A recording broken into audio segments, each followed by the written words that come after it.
लूका अध्याय 9 कुल आयत 62। 12 प्रेरितों का भेजा जाना। फिर उसने 12 को बुलाकर उन्हें सब दुष्टात्माओं और बीमारियों को दूर करने की सामर्थ और अधिकार दिया और उन्हें परमेश्वर के राज्य का प्रचार करने और बीमारों को अच्छा करने के लिए भेजा। उसने उनसे कहा, मार्ग के लिए कुछ न लेना, ना तो लाठी, न झोली, न रोटी, न रुपए और न दो कुर्ते। जिस किसी घर में तुम उतरो वहीं रहो और वहीं से विदा हो। जो कोई तुम्हें ग्रहण न करे उस नगर से निकलते हुए अपने पाँवों की धूल झाड़ डालो कि उन पर गवाही हो। अतः वे निकलकर गांव-गांव सुसमाचार सुनाते और हर एक कहीं लोगों को चंगा करते हुए फिरते रहे। हेरोदेस की उलझन। देश के चौथाई का राजा हेरोदेस ये सब सुनकर घबरा गया, क्योंकि कुछ ने कहा कि यूहन्ना मरे हुए में से जी उठा है और कुछ ने ये कि एलिया दिखाई दिया है और औरों ने ये कि पुराने भविष्यवक्ताओं में से कोई जी उठा है। परंतु हेरोदेस ने कहा, यूहन्ना का तो मैंने सिर कटवाया। अब ये कौन है जिसके विषय में ऐसी बातें सुनता हूँ? और उसने उसे देखने की इच्छा की। 5000 पुरुषों का खिलाना। फिर प्रेरितों ने लौटकर जो कुछ उन्होंने किया था उसको बता दिया और वह उन्हें अलग करके बैतसैदा नामक नगर को ले गया। ये जानकर भीड़ उसके पीछे हो ली और वह आनंद के साथ उनसे मिला और उनसे परमेश्वर के राज्य की बातें करने लगा और जो चंगे होना चाहते थे उन्हें चंगा किया। जब दिन ढलने लगा तो 12 ने आकर उससे कहा, भीड़ को विदा कर कि चारों ओर के गांवों और बस्तियों में जाकर टिके और भोजन का उपाय करें, क्योंकि हम यहाँ सुनसान जगह में हैं। उसने उनसे कहा, तुम ही उन्हें खाने दो। उन्होंने कहा, हमारे पास 5 रोटी और 2 मछलियों को छोड़ और कुछ नहीं, परंतु हाँ, यदि हम जाकर इन सब लोगों के लिए भोजन मोल लें तो हो सकता है। वे लोग तो 5000 पुरुषों के लगभग थे। तब उसने अपने चेलों से कहा, उन्हें 50-50 करके पाती पाती बैठा दो। उन्होंने ऐसा ही किया और सबको बैठा दिया। तब उसने वे 5 रोटियां और 2 मछलियां ली और स्वर्ग की ओर देखकर धन्यवाद किया और तोड़ तोड़ कर चेलों को देता गया कि लोगों को परोसे। तब सब खाकर तृप्त हुए और चेलों ने बचे हुए टुकड़ों से 12 टोकरियां भरकर उठाईं। पतरस का यीशु को मसीह स्वीकार करना। जब वे एकांत में प्रार्थना कर रहा था और चेले उसके साथ थे, तो उसने उनसे पूछा, लोग मुझे क्या कहते हैं? उन्होंने उत्तर दिया, यूहन्ना बपतिस्मा देने वाला, और कोई एलिया, और कोई ये कि पुराने भविष्यवक्ताओं में से कोई जी उठा है। उसने उनसे पूछा, परंतु तुम मुझे क्या कहते हो? पतरस ने उत्तर दिया, परमेश्वर का मसीह। तब उसने उन्हें चिता कर कहा कि ये किसी से न कहना, अपनी मृत्यु के विषय यीशु की भविष्यवाणी। फिर उसने कहा, मनुष्य के पुत्र के लिए अवश्य है कि वे बहुत दुख उठाए और पुरनिये और प्रधान याजक और शास्त्री उसे तुच्छ समझकर मार डालें और वे तीसरे दिन जी उठे। यीशु के पीछे चलने का अर्थ। उसने सबसे कहा, यदि कोई मेरे पीछे आना चाहे तो अपने आपे से इनकार करे और प्रतिदिन अपना क्रूस उठाए हुए मेरे पीछे हो ले, क्योंकि जो कोई अपना प्राण बचाना चाहेगा वह उसे खोएगा, परंतु जो कोई मेरे लिए अपना प्राण खोएगा वही उसे बचाएगा। यदि मनुष्य को सारे जगत को प्राप्त करे और अपना प्राण खो दे या उसकी हानि उठाए तो उसे क्या लाभ होगा? जो कोई मुझसे और मेरी बातों से लजाएगा, मनुष्य का पुत्र भी जब अपनी और अपने पिता की और पवित्र स्वर्गदूतों की महिमा सहित आएगा तो उससे लजाएगा। मैं तुमसे सच कहता हूँ कि जो यहाँ खड़े हैं उनमें से कुछ ऐसे हैं कि जब तक परमेश्वर का राज्य न देख लें तब तक मृत्यु का स्वाद ना चखेंगे। यीशु का इन बातों के कोई 8 दिन बाद वह पतरस, यूहन्ना और याकूब को साथ लेकर प्रार्थना करने के लिए पहाड़ पर गया। जब वह प्रार्थना कर ही रहा था तो उसके चेहरे का रूप बदल गया और उसका वस्त्र श्वेत होकर चमकने लगा। और देखो, मूसा और एलिया ये दो पुरुष उसके साथ बातें कर रहे थे। ये महिमा सहित दिखाई दिए और उसके मरने की चर्चा कर रहे थे जो यरूशलेम में होने वाला था। पतरस और उसके साथी नींद से भरे थे और जब अच्छी तरह सचेत हुए तो उसकी महिमा और उन दो पुरुषों को जो उसके साथ खड़े थे देखा। जब वह उसके पास से जाने लगे तो पतरस ने यीशु से कहा, हे स्वामी, हमारा यहाँ रहना भला है। अतः हम 3 मंडप बनाएं, एक तेरे लिए, एक मूसा के लिए और एक एलिया के लिए। वह जानता न था कि क्या कह रहा है। वह ये कह ही रहा था कि एक बादल ने आकर उन्हें छा लिया और जब वे उस बादल से घिरने लगे तो डर गए। तब उस बादल में से ये शब्द निकला, ये मेरा पुत्र और मेरा चुना हुआ है, इसकी सुनो। ये शब्द होते ही यीशु अकेला पाया गया और वह चुप रहे और जो कुछ देखा था उसकी कोई बात उन दिनों में किसी से ना कही। दुष्ट आत्मा ग्रस्त बालक को चंगा करना। दूसरे दिन जब वे पहाड़ से उतरे तो एक बड़ी भीड़ उससे आ मिली और देखो, भीड़ में से एक मनुष्य ने चिल्लाकर कहा, हे गुरु, मैं तुझसे विनती करता हूँ कि मेरे पुत्र पर कृपा दृष्टि कर, क्योंकि वह मेरा इकलौता है। और देख, एक दुष्टात्मा उसे पकड़ती है और वह एकाएक चिल्ला उठता है और वह उसे ऐसा मरोड़ती है कि वह मुंह में फैन भर लाता है और उसे कुचलकर कठिनाई से छोड़ती है। मैंने तेरे चेलों से विनती की उसे निकाले, परंतु वे ना निकाल सके। यीशु ने उत्तर दिया, हे अविश्वासी और हठीले लोगों, मैं कब तक तुम्हारे साथ रहूंगा और तुम्हारी सहूंगा। अपने पुत्र को यहाँ ले आ। वह आ ही रहा था कि दुष्टात्मा ने उसे फटकार कर मरोड़ा, परंतु यीशु ने अशुद्ध आत्मा को डांटा और लड़के को अच्छा करके उसके पिता को सौंप दिया। तब सब लोग परमेश्वर के महा सामर्थ्य से चकित हुए। अपनी मृत्यु के विषय यीशु की पुनः भविष्यवाणी। परंतु जब सब लोग उन सब कामों से जो वह करता था अचंभित थे, तो उसने अपने चेलों से कहा, तुम इन बातों पर कान दो, क्योंकि मनुष्य का पुत्र मनुष्य के हाथ में पकड़वाया जाने को है। परंतु वे इस बात को ना समझते थे और ये उनसे छिपी रही कि वह उसे जानने ना पाए, और वे इस बात के विषय में उससे पूछने से डरते थे, सबसे बड़ा कौन। फिर उनमें ये विवाद होने लगा कि हम में से बड़ा कौन है।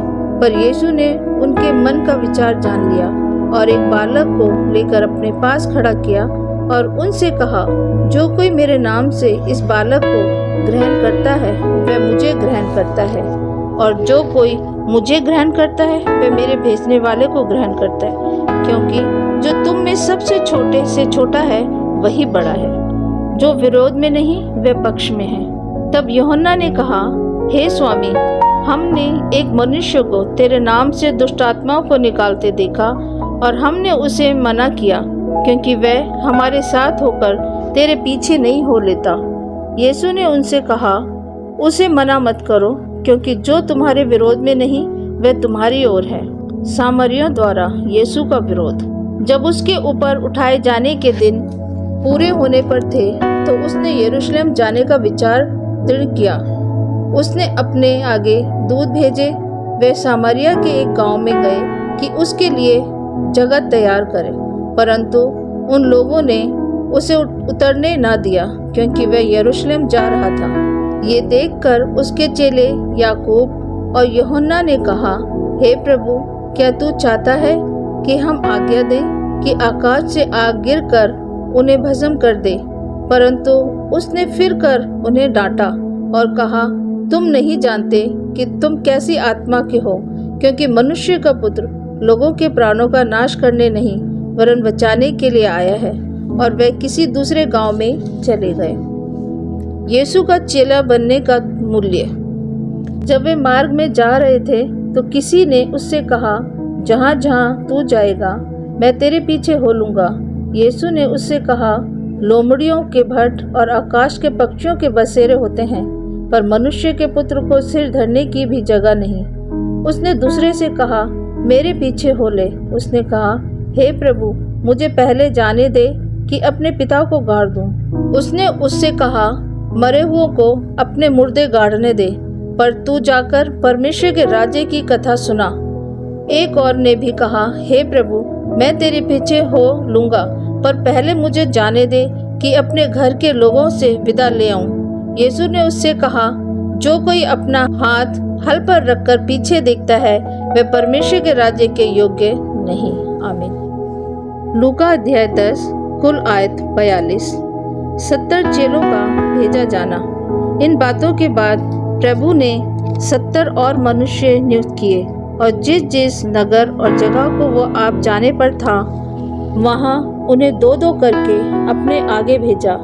उसने उनसे कहा, पके खेत बहुत हैं, परंतु मजदूर थोड़े हैं, इसलिए खेत के स्वामी से विनती करो कि वे अपने खेत काटने को मजदूर भेज दें। जाओ, देखो, मैं तुम्हें भेड़ों के समान भेड़ियों के बीच में भेजता हूँ। इसलिए न बटुआ, न झोली, न जूते लो, और न मार्ग में किसी को नमस्कार करो।